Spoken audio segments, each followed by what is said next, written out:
English کوئی بلا کا نام نہیں ہے۔ یہ انشاءاللہ آپ یوں سمجھ لیں 2 مہینے میں آپ کی گرامر کمپلیٹ ہو جائے گی، آپ قابل ہو جائیں گے کہ آپ جملہ بنا سکیں گے، آپ کو جملے کی سمجھ آ سکے گی، آپ کے سامنے اگر کوئی انگلش کا پیراگراف آ جائے آپ اس کو پڑھ سکیں گے اگر آپ کی ووکیبلری اچھی ہو، آپ کے پاس الفاظوں کا ذخیرہ ہو۔ بس آپ نے کنسسٹنسی کے ساتھ چلنا ہے، مستقل مزاجی نہیں چھوڑنی۔ اچھا جی، بسم اللہ الرحمن الرحیم۔ ہم جو ہے نا آج سے انگلش کی کلاسیں شروع کر رہے ہیں۔ انشاءاللہ ہماری لگاتار کلاسز ہوں گی، شروع سے لے کے بالکل آخر تک ہم انشاءاللہ لے کر چلیں گے۔ آپ نے مستقل مزاجی کے ساتھ چلنا ہے اور اپنے ذہن میں پہلے یہ بات بٹھا لیں کہ انگلش کوئی بلا کا نام نہیں ہے۔ انگلش کوئی یہ نہ سمجھیں کہ بڑا مشکل ہے جی، لوگ پتہ نہیں۔ یقین کریں آپ اگر لوگ بول لیتے ہیں، آپ دیکھتے ہوں گے پاکستان میں انگریزوں کی بات نہیں کر رہا، پاکستانیوں کی بات کر رہا ہوں، جب وہ بول سکتے ہیں، اللہ نے ان کو 2 کان دیے ہیں، 2 ہاتھ دیے ہیں، ہر چیز آپ کے برابر دی ہے یار، اللہ تعالیٰ نے آپ کو بھی ذہن دیا، ان کو بھی دیا، اگر وہ بول سکتے ہیں تو آپ کے لیے کوئی مشکل نہیں ہے۔ ہم بالکل شروع سے لے کر چلیں گے انگلش کو۔ آپ نے بس کام یہ کرنا ہے کہ مستقل مزاجی کے ساتھ چلنا ہے۔ آپ نے ڈیلی کا ورک جو پڑھایا جائے گا آپ نے لکھنا ہے، اس کو پین ڈاؤن کرنا ہے، جو ہو کام لکھیں، اس کو جو لیکچر ہو لکھیں، تاکہ وہ آپ کے لیے بعد میں بھی آپ کے کام آئے اور آپ کے ذہن میں اچھی طرح بیٹھ سکے۔ تو آپ نے ترتیب کے ساتھ چلنا ہے، کوئی کلاس نہیں چھوڑنی۔ جو سمجھ نہ آئے کمنٹ کریں کہ یہ بھائی ہمیں سمجھ نہیں آیا، تو ہم بالکل شروع سے چلیں گے انشاءاللہ۔ تو انگلش سیکھنے سے پہلے یاد رکھیں 4 سٹیپ ہوتے ہیں اس کے۔ دیکھیں جی، سب سے پہلے اپنے ذہن میں یہ بات بٹھا لیں، انگلش کو ہم جو ہے نا 4 سٹیپ میں ڈیوائیڈ کرتے ہیں۔ 4 سٹیپ سے ہو کر یہ انگلش گزرتی ہے۔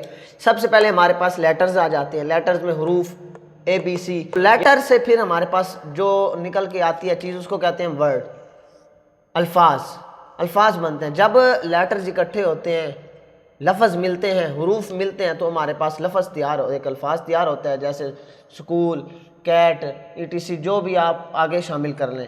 پھر ہمارے پاس جب کافی زیادہ الفاظ جمع ہو جائیں، ورڈز جمع ہو جائیں، پھر ہمارے پاس ایک جملہ تیار ہوتا ہے، سینٹینس، جملہ۔ اب جیسے I go to school، اسی طرح آپ دیگر کئی جملے بنا سکتے ہیں، بنائیں گے انشاءاللہ۔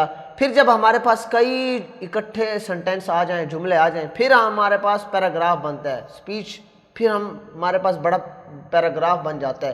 جیسے اکثر آپ نے دیکھا ہوگا جی، مائی سیلف پہ پیراگراف لکھیں یا علامہ اقبال پہ لکھیں وغیرہ وغیرہ۔ تو یہ جب ہمارے پاس لیٹرز ہوں گے، ورڈز بنیں گے، ورڈز ہوں گے، سنٹینس بنے گا، سنٹینس ہوں گے ہمارے پاس، تو پھر پیراگراف تیار ہوگا، سپیچ تیار ہوگی۔ تو یہ 4 سٹیپ سے ہو کر ہمارے پاس جو ہے نا یہ چیزیں گزرتی ہیں۔ اچھا جی، ہم جو ہے نا مین ورڈز جو ہے نا انگلش کے وہ لکھ لیتے ہیں۔ تو یہ آپ نے بھی اپنی اپنی کاپیوں پہ لکھنے ہیں اور یاد بھی کرنے ہیں ان کو، کیونکہ دیکھیں ہمارے پاس جب ہمیں یہ جو ڈیلی بیس پہ استعمال ہونے والے لفظ ہیں یہ ہمیں یاد ہوں گے تو یہ ہمارے لیے بہت آسانی ہوگی جب ہم جملہ بنانے لگیں گے۔ تو آپ یہ لکھتے جائیں۔ دیکھیں ہم انگلش کو بالکل شروع سے لے کے چل رہے ہیں، آپ جو کام دیا جائے آپ اس کو لکھیں۔ آئی، میں، وہی، ہم، یو، تم یا آپ، دے، وہ، جمع کے لیے ہی، وہ، لڑکا کے لیے استعمال ہوتا ہے شی، لڑکی کے لیے استعمال ہوتا ہے می، مجھے، اس، ہمیں، یو، آپ کو، دیم، انہیں، ہم، اسے، لڑکے کے لیے، ہر، اسے، لڑکی کے لیے، جیسے یہ ہی شی ہے، ہم ہر ہے، لڑکا لڑکی کا الگ الگ ہے۔ دیکھیں اگر آپ مستقل مزاجی کے ساتھ چلتے ہیں تو کوئی مشکل نہیں ہے۔ آپ جو ہے نا جو آپ کو لفظ دیے جا رہے ہیں آپ ان کو لکھیں، ڈیلی کا کام کریں، جیسے گو جانا، کم آنا، ورک کام کرنا، سننا، سپیک بولنا، ریڈ پڑھنا، رائٹ لکھنا، ٹیل بتانا، آسک پوچھنا، کوک پکانا۔ تو ووکیبلری آپ اپنی بڑھائیں، الفاظوں کا ذخیرہ اپنے پاس جمع کریں، جتنے زیادہ ہو سکیں اپنے پاس الفاظ جمع کریں۔ جو نیا لفظ آئے آپ کو، آپ کوشش کریں کوئی اردو کا لفظ ہے آپ کو اس انگلش میں ٹرانسلیٹ کریں اور سمجھیں کہ انگلش میں اس کا مطلب کیا بنتا ہے۔ تو آپ اس طرح اپنی ووکیبلری کو بڑھائیں، گرامر کو انشاءاللہ اکٹھا کریں گے ہم آپ کو۔ تو جو کام آپ کو ملے آپ ڈیلی کی بنیاد پہ کریں، لکھیں اس کو، تو انشاءاللہ اسی طرح ہم مزید آگے چلیں گے۔ یہ آج ہماری کلاس 1 ہے، انشاءاللہ 40 یا 50 کلاسیں ہم لیں گے۔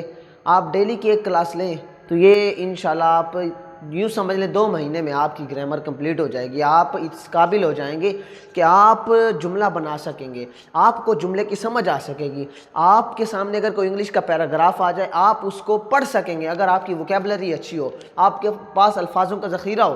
بس آپ نے کنسسٹنسی کے ساتھ چلنا ہے، مستقل مزاجی نہیں چھوڑنی، جو بھی کام ہے وہ جو ہوتا مستقل مزاجی کے ساتھ ہی ہے۔ تو آپ نے ورک نہیں چھوڑنا، ڈیلی کا ورک کرنا ہے، ڈیلی جو کام ملے اس کو لکھیں، یاد کریں۔ انشاءاللہ ملتے ہیں نیکسٹ کلاس میں، تب تک کے لیے بھائی کو اجازت دیجیے، اللہ حافظ۔